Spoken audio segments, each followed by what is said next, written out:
मैं Harvinder Kaur assistant professor post graduate Punjabi विभाग GGDSD college Haryana जिला हुशियारपुर।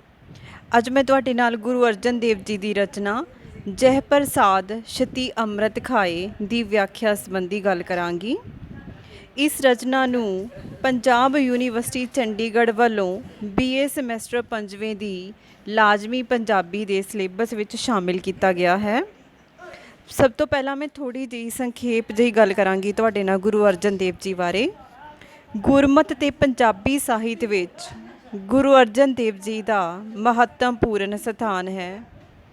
आप चोटी दे विद्वान, संगीत दे माहिर, महाकवि, लसानी संपादक भी सन। गुरु अर्जन देव जी ने गुरमत के सिद्धांतां की पवित्रता नूं कायम रखण लई शहादत दिती। उन्होंने होर धर्मां दे ग्रंथां दे मुकाबले सिख मंत की विचारधारा नूं प्रगटाउण वाला आदि ग्रंथ संपादित किया। उन्हां दा साहित्य विच योगदान की है। ਸਾਹਿਤਿਕ ਖੇਤਰ ਵਿੱਚ ਗੁਰੂ ਅਰਜਨ ਦੇਵ ਜੀ ਦਾ ਬਹੁਤ ਸਾਰੀ ਬਾਣੀ ਰਚਨ ਤੋਂ ਇਲਾਵਾ ਸ਼੍ਰੀ ਗੁਰੂ ਅਰਜਨ ਸਾਹਿਬ ਨੂੰ ਸੰਪਾਦਨ ਕਰਨਾ ਮੁੱਖ ਕਾਰਜ ਹੈ। ਡਾਕਟਰ ਮੋਹਨ ਸਿੰਘ ਦੀਵਾਨਾ ਅਨੁਸਾਰ ਆਪ ਜੀ ਦੀ ਰਚਨਾ ਦੀਆਂ 60,000 ਤੁਕਾਂ ਬਣਦੀਆਂ ਹਨ, ਜਿਨ੍ਹਾਂ ਦੇ 6204 ਬੰਦ ਹਨ। ਸੁਖਮਨੀ ਸਾਹਿਬ ਆਪ ਦੀ ਸ਼ਾਹਕਾਰ ਰਚਨਾ ਹੈ। प्रोफैसर अतर सिंह अनुसार रूपन पक्ष तो आप दी कविता की विशेषता प्रबंध काव्य है, जिस दी सर्वोत्तम मिसाल सुखमनी साहब है। सुखमनी तो इलावा 52 अखरी, 12 माह, गाथा, सलोक ते सहस्कृति, फुनेहे, अष्टपदियां ते अनेकां शब्द आप दे रचे हैं। गुरु ग्रंथ विचलियां 22 वारां विचों 6 वारां आप दियां रचियां होईयां हन।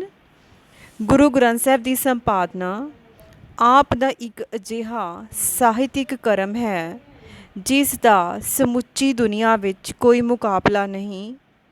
गुरुआं भगतां ते गुरु घर दे प्रेमियां दी बाणी नूं जिस तरह आप ने काव रूपां ते रागां अनुसार संपादित किया है कि उस दी मिसाल किधरे भी नहीं मिलती। 17ਵੀਂ सदी के आरंभ विच ऐनी विਉਂਤ भरी ते सुंगड़ता भरपूर संपादित ग्रंथ साहब आप दी विद्वता का लामिसाल नमूना है। रचना है जह प्रसाद छति अमृत खाए तिस ठाकर कहूँ रख मन माए। जे प्रसाद सुगंधत तन लावे तिस को सिमरत धर्मगत पावे। ਇਹ ਕਾਵਿ ਟੋਟਾ ਅਦੁੱਤੀ ਸੰਪਾਦਕ ਤੇ ਮਹਾਨ ਕਵੀ ਗੁਰੂ ਅਰਜਨ ਦੇਵ ਜੀ ਦੀ ਸ਼ਾਹਕਾਰ ਰਚਨਾ ਸੁਖਮਨੀ ਸਾਹਿਬ ਵਿਚਲੀ ਇੱਕ ਅਸ਼ਟਪਦੀ ਵਿੱਚੋਂ ਲਿਆ ਗਿਆ ਹੈ।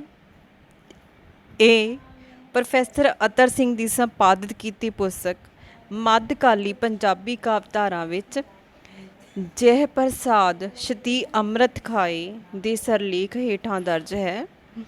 ਇਸ ਵਿੱਚ ਗੁਰੂ ਜੀ ਦੱਸਦੇ ਹਨ, ਜਿਸ ਪਰਮਾਤਮਾ ਦੀ ਮਿਹਰ ਸਦਕਾ ਮਨੁੱਖ ਨੂੰ ਸਭ ਕੁਝ ਪ੍ਰਾਪਤ ਹੁੰਦਾ ਹੈ ਉਹ ਧਿਆਉਣਯੋਗ ਹੈ। ਗੁਰੂ ਅਰਜਨ ਦੇਵ ਜੀ ਇਹਨਾਂ ਸਤਰਾਂ ਵਿੱਚ ਦੱਸਦੇ ਹਨ ਕਿ ਜਿਸ ਪਰਮਾਤਮਾ ਦੀ ਮਿਹਰ ਨਾਲ ਤੂੰ ਕਈ ਪ੍ਰਕਾਰ ਦੇ ਸੁਆਦਲੇ ਖਾਣੇ ਖਾਂਦਾ ਹੈ, ਉਸ ਪਰਮਾਤਮਾ ਨੂੰ ਹਮੇਸ਼ਾ ਆਪਣੇ ਮਨ ਵਿੱਚ ਰੱਖ। ਜਿਸ ਪਰਮਾਤਮਾ ਦੀ ਮਿਹਰ ਨਾਲ ਤੂੰ ਆਪਣੇ ਸਰੀਰ ਉੱਤੇ ਖੁਸ਼ਬੂਆਂ ਲਾਉਂਦਾ ਹੈ, ਉਸ ਨੂੰ ਸਿਮਰ ਕੇ ਭਾਵ ਯਾਦ ਕਰਕੇ ਹੀ ਉੱਚਾ ਦਰਜਾ ਪ੍ਰਾਪਤ ਕੀਤਾ ਜਾ ਸਕਦਾ ਹੈ। ਨੈਕਸਟ ਹੈ ਜਹ ਪ੍ਰਸਾਦ ਬਸੇ ਸੁਖ ਮੰਦਰ ਤਿਸੇ ਧਿਆਏ ਸਦਾ ਮਨ ਅੰਦਰ। ਜੇ ਪ੍ਰਸਾਦ ਗ੍ਰਹਿ ਸੰਗ ਸੁਖ ਬਸਨਾ ਆਠ ਪਹਿਰ ਸਿਮਰਹਿ ਤਿਸ ਰਸਨਾ। ਜੈ ਪ੍ਰਸਾਦ ਰੰਗ ਰਸ ਭੋਗ ਨਾਨਕ ਸਦਾ ਧਿਆਈਏ ਧਿਆਵਨ ਯੋਗ। ਇਸ ਕਾਵਿ ਟੋਟੇ ਵਿੱਚ ਗੁਰੂ ਅਰਜਨ ਦੇਵ ਜੀ ਦੱਸਦੇ ਹਨ ਕਿ ਜਿਸ ਦੀ ਮਿਹਰ ਨਾਲ ਤੂੰ ਸੁੱਖ ਦੇਣ ਵਾਲੇ ਮਹਿਲਾਂ ਵਿੱਚ ਰਹਿੰਦਾ ਹੈ, ਉਸ ਨੂੰ ਸਦਾ ਹੀ ਮਨ ਵਿੱਚ ਯਾਦ ਰੱਖ। ਜਿਸ ਪਰਮਾਤਮਾ ਦੀ ਮਿਹਰ ਸਦਕਾ ਤੂੰ ਆਪਣੇ ਘਰ ਵਿੱਚ ਮौज ਕਰਦਾ ਹੋਇਆ ਵਸ ਰਿਹਾ ਹੈ, ਉਸ ਨੂੰ ਆਪਣੀ ਜੀਭ ਨਾਲ ਅੱਠੇ ਪਹਿਰ ਯਾਦ ਕਰਨਾ ਚਾਹੀਦਾ ਹੈ। ਉਹ ਪਰਮਾਤਮਾ ਜਿਸ ਦੀ ਮਿਹਰ ਕਰਨ ਸਵਾਦਲੇ ਖਾਣੇ ਖਾ ਰਿਹਾ ਹੈ, ਰੰਗ ਤਮਾਸ਼ੇ ਮਾਣ ਰਿਹਾ ਹੈ, ਉਸ ਧਿਆਉਣ ਯੋਗ ਹਸਤੀ ਨੂੰ ਹਮੇਸ਼ਾ ਹੀ ਯਾਦ ਕਰਨਾ ਚਾਹੀਦਾ ਹੈ, ਧਿਆਉਣਾ ਚਾਹੀਦਾ ਹੈ। ਧੰਨਵਾਦ।